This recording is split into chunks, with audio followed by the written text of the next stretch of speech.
Hey everybody, how's it going? This is Sean here, and today I just wanted to talk to you a little bit about quantum computers and why you might be interested in them, why you might like them, and especially what they are, and kind of just give you an insight on what a quantum computer is.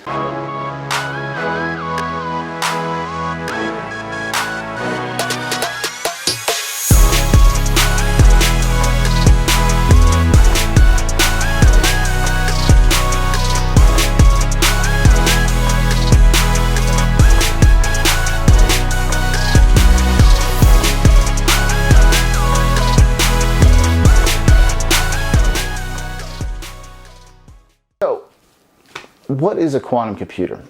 Well, essentially, a quantum computer is a computer that uses quantum mechanics to store information and do calculations, as opposed to a classical computer, which we use now in today's age with our mobile, cells, tablets, desktop computers.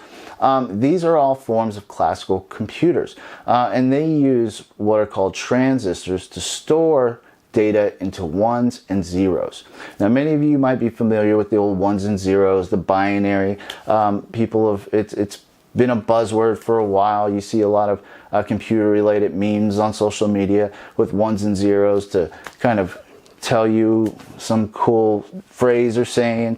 But either way, regardless, there's a problem with classical computation, and this problem, and in the way it persists, is the reason why we've had to develop computers like quantum computers. So let's talk about that for a minute. Gordon E. Moore in 1965 came up with what was called Moore's Law, which basically said that the computational power of classical computers would double every 2 years until it basically expended to the end of its life cycle, meaning that we wouldn't be able to compute any faster, store any more information any larger than till we got to that certain point where classical computers could not go any further. So what I mean by that is computers have a limit. We can only go so far, and right now in our day and age we're really close to seeing that limit. And you got manufacturers from Microsoft to Apple, companies like Google, they all know this, and they have been avidly working on this problem, and hence why we have quantum computers. So a quantum computer, like I said, essentially uses quantum mechanics. Well, how do we use quantum mechanics in a computer? Well, essentially what we have to do is we have to create these things called qubits. Now, a qubit is essentially a photon or an electron that has different static charge, and we can use that photon and spin it a certain way to represent a 1 or a 0.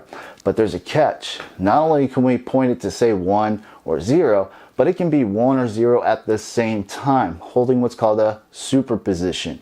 Now, this superposition is very pertinent because it allows us to store more information. And basically, if we were to take one qubit and compare it to a transistor, we would be 2 to the n times power of computation, meaning that we can hold 2 bits of information in classical systems, a 1 or a 0, whereas in a quantum computer we need 4. So imagine now if we take one of these qubits and we add like 300 to it.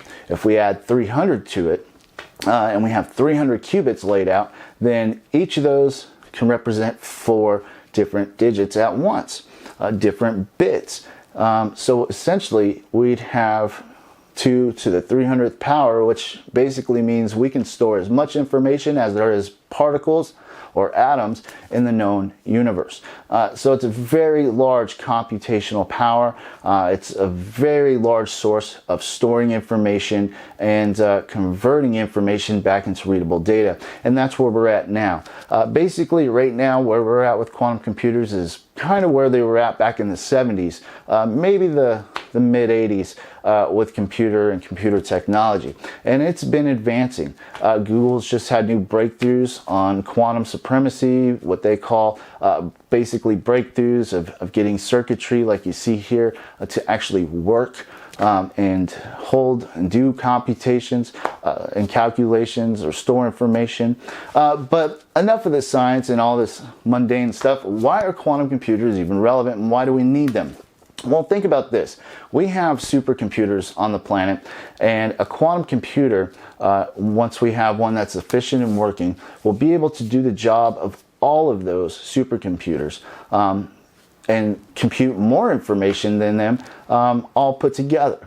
And that's pretty powerful. Now, let's take it to another level. What could it be used for? Well, let's look at the medical industry, for instance. We could basically use quantum computers to find the structures and chemical models to cure diseases within seconds. You know, right now, what did it take? It took almost 2 decades to crack the human genome. With a quantum computer, that could have been done in a matter of minutes. So there's all kinds of awesome uses for a quantum computer. Cryptography is another one. While we are expanding the limits of our classical computation, cryptography is an ever-hounding effort that is always being attacked. And you got to understand that the security of our computers and our internets is always a threat, and we can keep coming up with encryption after encryption, but it keeps getting broken because people are spending time figuring this out, and we are running out of space with classical computers to make encryption that is unbreakable. With quantum computers, not only will it be able to break any classical computation algorithms and encryptions, but we'll be able to create new encryptions that can never be broken. So it's a major win-win for the human race and for computers altogether. But that's enough about quantum computers. I'll leave a couple links down below for you to go check out more information. And I'm going to be posting some visual aids and some other information on this channel about quantum computers. And please don't forget to check out my shirt. And if you're interested in quantum computers, go get you one and support the quantum computer cause. So that's all I got for you. I'll talk to you later.